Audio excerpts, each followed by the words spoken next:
attention Florent, fais attention.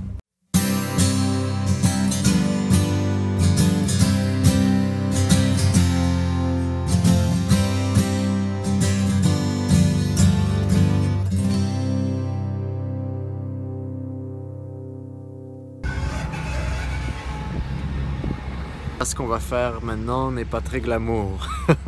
Bon, je vais mettre la GoPro.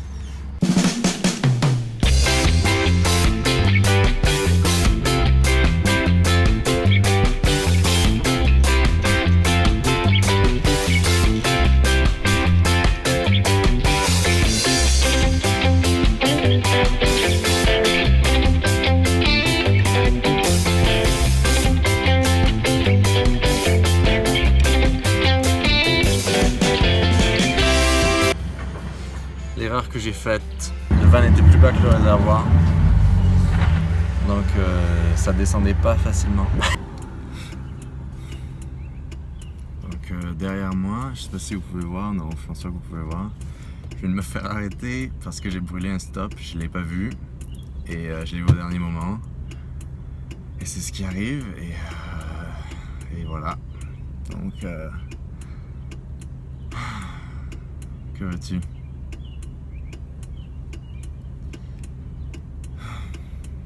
On verra, hein.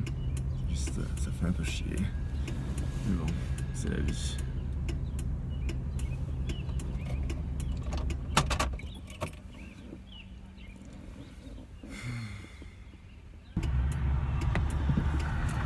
Donc, le gars était quand même assez sympa.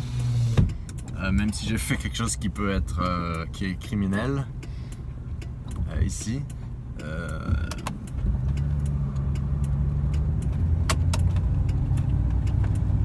Il m'a laissé partir avec juste un mot de... Oh my God. Juste un mot d'avertissement. Au cas où tu te fais re-avoir, là par contre ça peut faire mal, mais je suis assez chanceux là qui m'ait laissé repartir assez facilement. Le fait d'être en voyage, ça aide quand même, je pense, parce que tout d'un coup les gens sont un peu plus compréhensifs, parce que je sais que c'est ma faute, j'ai complètement raté le stop, mais j'aurais dû totalement, j'aurais dû le faire. En plus c'est con parce que j'allais à la bibliothèque pour du Wi-Fi et j'ai manqué l'entrée de la bibliothèque, donc j'ai dû refaire le tour et c'est au moment où j'ai refait le tour que j'ai raté le... En tout cas, oh mon Dieu, que de stress.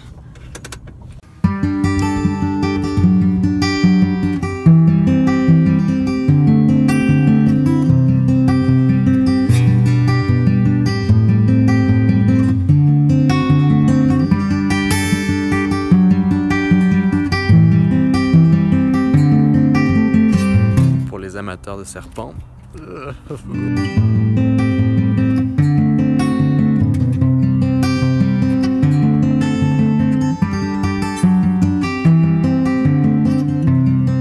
Ça c'est une période de l'année que j'aime moins parce que tout est sec. Puis ça s'appelle le printemps. Il n'y a pas beaucoup de fleurs, tout est gris et il fait chaud, il fait froid.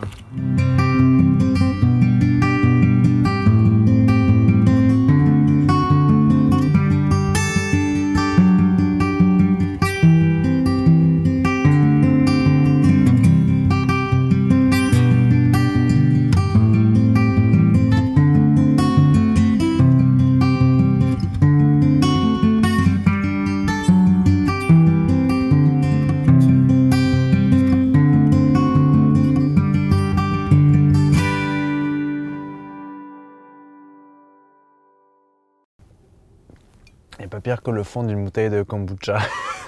J'aimerais revenir sur cette altercation.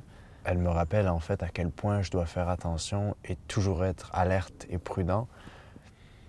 Le policier m'a expliqué que dans ce quartier-là, à ce stop-là, il y a eu un accident il y avait quelques semaines de ça, et donc à la demande des résidents, lui patrouille justement pour faire régner la loi sur ce stop-là. Le truc, c'est que le stop, on le voyait vraiment pas, Et moi, c'est ma faute, j'étais concentré à chercher ma destination, ce qui me fait souvent oublier les paramètres immédiats de la route. Là, par exemple, quand je cherchais une autre destination aujourd'hui, et il m'est arrivé exactement la même chose. C'est-à-dire que je vois pas, il y a que souvent dans les petites aires de résidentielles, il n'y a que des stops et il n'y a que des dodanes.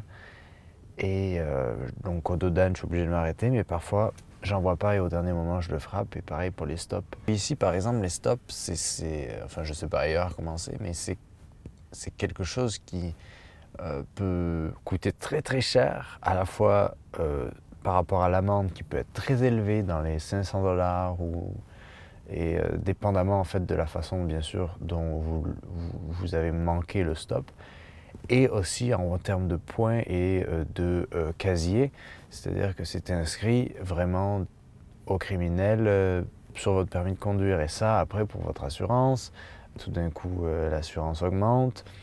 Ce sera inscrit ça vous poursuit en fait toute votre vie ou pendant 5 ou 10 ans, je ne sais plus, mais l'important c'est que pour une erreur idiote d'inattention, on va se retrouver avec des conséquences qui peuvent être à la fois légales et à la fois quelqu'un, voilà, s'il y a un enfant qui passe, vous n'avez pas fait le stop parce que ce stop est là, il est là pour une raison, la plupart du temps les stops sont là pour une raison.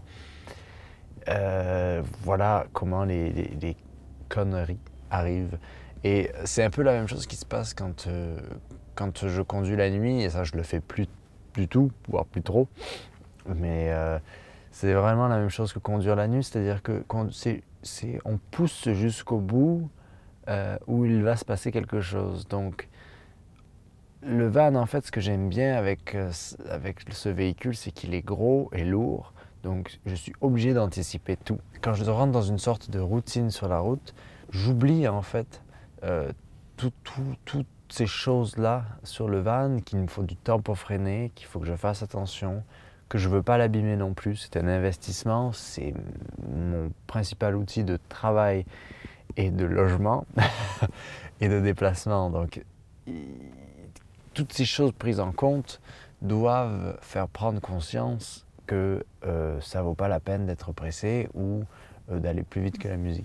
C'était un bon signal d'alarme sur qu'est-ce que je dois faire, et en fait je devrais mettre des post-it sur tout le tableau de bord, comme tu ne prendras pas de risques inutiles, tu feras tous tes stops et vérifieras 2 fois si il y en a un ou pas. Tu pourras freiner avant les nids de poules parce que ça ne sert à rien d'aller à fond là-dessus. Et c'est plein de choses que quand on a une voiture, on s'en fout un peu parce qu'une voiture, ça passe partout et ça s'use et puis c'est la vie. Mais là, quand c'est quelque chose qui est une sorte d'investissement et qui représente beaucoup de choses comme une maison pour vous, ben on ne peut pas se permettre de prendre les choses à la légère. Et donc cet épisode aujourd'hui, c'est un bon wake-up call, comme on dit, pour toujours se poser les questions et toujours se rappeler d'être prudent. Donc à moi-même, je devrais me le rappeler d'être prudent, mais soyez prudent.